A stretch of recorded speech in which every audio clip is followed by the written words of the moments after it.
விருதுநகர் மாவட்டம் காரியாப்பட்டி அருகே உள்ள கிராமத்துக்கு கோரிக்கை விடுத்த சிறுவனை வைத்தே கொடி அசைத்து அரசு பேருந்து இயக்கத்தை அமைச்சர் தங்கம் தென்னரசு தொடங்கி வைத்தார். கடந்த ஜனவரியில் அரசு நிகழ்ச்சியில் பங்கேற்ற போது ஆத்திக்குளத்தில் இருந்து பள்ளிக்கு நடந்தே செல்வதாக 7ஆம் வகுப்பு மாணவர் அன்புக்கரசு அமைச்சர் தங்கம் தென்னரசுவிடம் முறையிட்டார். அப்போது பேருந்து இயக்க நடவடிக்கை எடுப்பதாக உறுதியளித்தார்.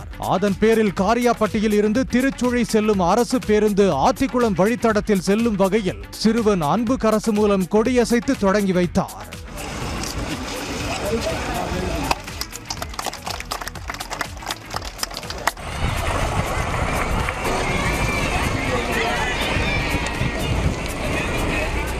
சார் எங்கள் ஊருக்கு பஸ் ஏறணும் சார், நாங்கள் 2 கிலோமீட்டர் நடந்து வரோம் சார், பஸ் வசதி இல்லை சார் அப்படின்னு கேட்டேன். அப்போ சரி விடுவோம் அப்படின்னு இப்போ நாங்கள் எல்லாம் அதில் தான் போக போகிறோம். இப்போ எனக்கு மகிழ்ச்சியாக இருக்குது, ரொம்ப சந்தோஷமாகவும் இருக்குது. பின்னர் அமைச்சர் தங்கம் தென்னரசு அந்த சிறுவனுடன் சேர்ந்து பேருந்தில் சிறிது தூரம் பயணித்து மகிழ்ந்தார். கிராம மக்களின் நீண்டகால கோரிக்கை நிறைவேறியதால் மகிழ்ச்சியை வெளிப்படுத்தினர்.